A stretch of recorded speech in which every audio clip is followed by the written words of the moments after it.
Hiya, Robert J. E. Simpson here yet again. It is, as I record this, Sunday 24th of May 2020. It is still Mental Health Awareness Week, and I'm going to try and include yet another one of my little musings on mental health, just to wrap up this week. Although for me, with my vlogs, with my blogs, with my work, mental health awareness is something that I think is really important, not just 1 week of the year, month of the year, but absolutely every single day. And I realise as I start talking about this, the way that I've chosen to set up my lighting tonight makes me look rather creepy. Like I've got one half this all nice and then the other half just very, very strange. But this is how you're going to see it. So I did say at the end of the last recording that I was going to try and talk about some of the more positive aspects of mental illness. And then I didn't post anything yesterday at all. So some of you maybe are thinking, maybe there isn't actually any positivity about having a mental illness, Robert. Maybe that is, in fact, the problem. But I think that's rather unfair and a rather short-sighted way of looking at things. It is definitely easier to concentrate on all the difficulties and the problems and the complications that surround mental health whenever we talk about these things. But there is positivities too.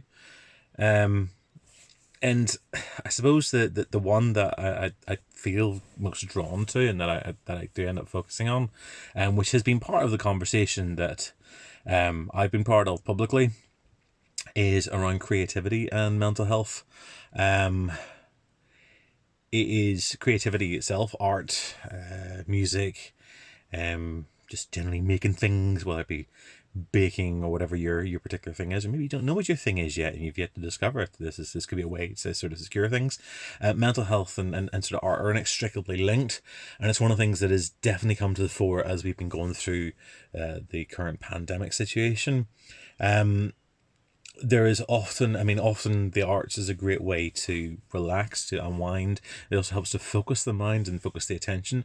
And part of the key is to just finding the right little thing. My mum has been obsessed with doing jigsaws the last lot of weeks.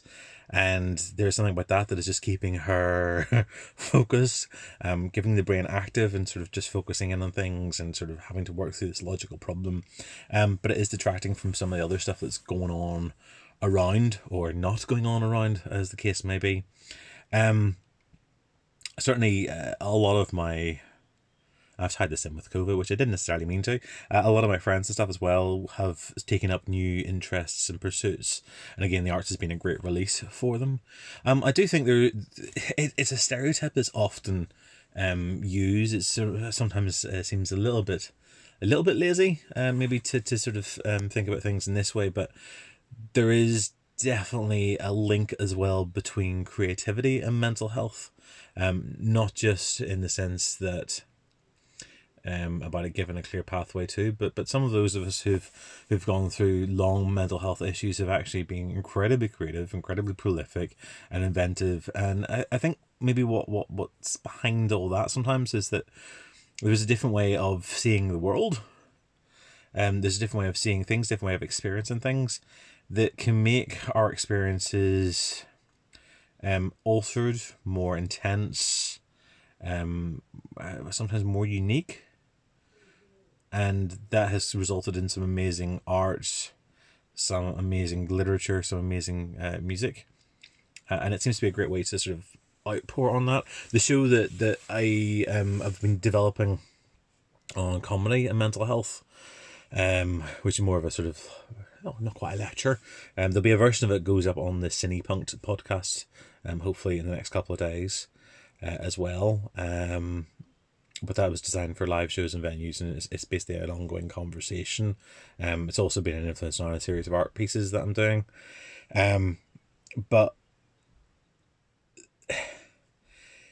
there is observant a correlation at times between comics and mental health illness, again, because they are seeing, is it because they're seeing the world different? That's my postulation, that's my thesis, my opening thesis anyway. It's where I'm sort of exploring at the moment, and I do sometimes wonder, certainly when I'm at my most creative, can be whenever my own mental health is going, when I'm aware that my own conditions are sort of in flux.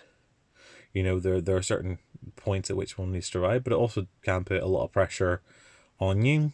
But again, I guess it just comes back down to the thing that I've been saying all along, is that just because one has a mental illness or a condition or whatever else, doesn't mean that one should be written off from the world. It doesn't mean that you suddenly don't have anything to offer. In fact, you still do. There are lots of things that we have to offer. There are lots of things that we're able to do. And that in itself is quite interesting and should be endorsed and explored rather than negated.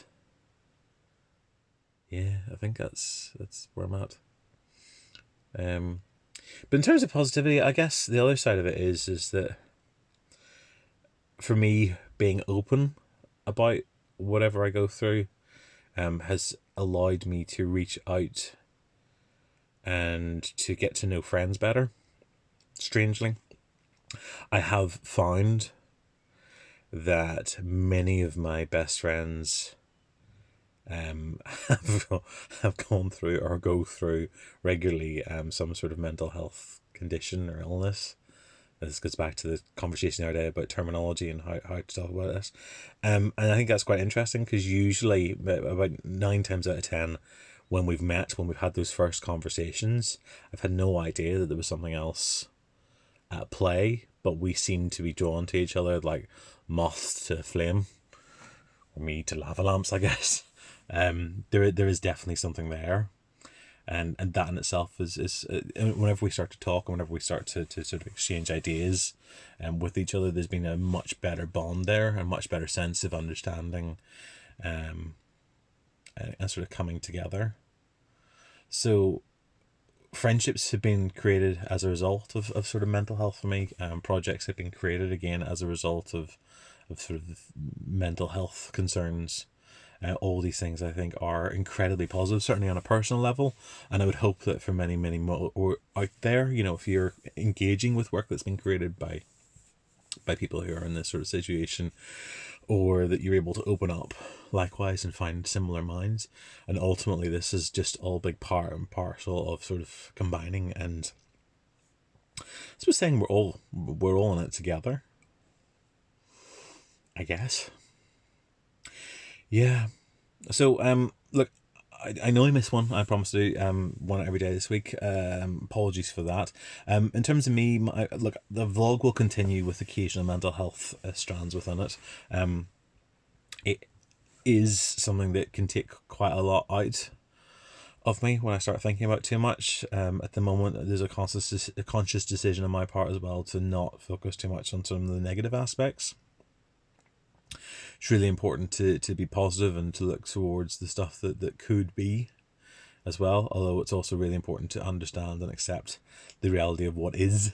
And sometimes that means actually addressing the negative, to sort of say it for what it is, to talk about it, to talk it through, to understand it, and then to be able to build. And it's only once you understand the foundations that you're able to build something that is better and different. And that's something I'm acutely aware of at the moment. But it's never going to stop me having these conversations. And I've said it before, but if any, start with friends and family, anyone I know, anyone I don't know wants to reach out and have a conversation about it, you're always more than welcome to. Hit me up in my DMs.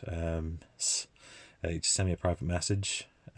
In the rare event where I'm not unable to have that conversation for whatever reason, or I don't feel comfortable having it, which of course is something else that's very important, that we have the right to say no. I just don't feel that I'm the right person to talk to you about this, or I can't process this at this time. And it doesn't matter, we all have that opt out. You never feel that you have to talk to someone just because they've asked you to. You really do not have to do that. We still have to protect ourselves, and you don't have to give the reasons to other people, whatever it is that's going on in your own head. But yeah, I'm always happy to, with that large caveat, I am always happy to chat and to listen and to sort of see, and if there's anything I can ever do to help, I hope it does, and hopefully just by having the conversations, this will make a difference for people. So going back to tomorrow's vlog, I'm hopefully going to get back into sort of more of the creativity things. I haven't talked an awful lot yet on the run about some of the other projects and my own interests and stuff that I plan on doing. Goodness knows where it's going to take me. It may end up just being more about the artwork that I'm creating for a little while. and see where it goes and conversations based around that. But look, this what it is. You'll find me as always. You can get me on different social media. On Twitter as Avalard, Avalard. Facebook and Instagram as Robert J.E. Simpson. You'll also find this on YouTube. I'm on there. You can hit the subscribe button if you're interested in seeing more of my witterings. You'll find me over on Cinepunked as well, and on Wednesday nights, certainly from May and June in 2020 at least. Wednesday nights at 10 p.m. UK time, I will be spending a bit of time chatting on live stream on, looks like going to be Facebook and Twitch, and it may also include YouTube. We'll see how it goes. Anyway, I hope this makes some sense. If you've got some better ideas or you want to talk about the more positive aspects of mental health, feel free to fire your comments in below as well, because I would love to read them.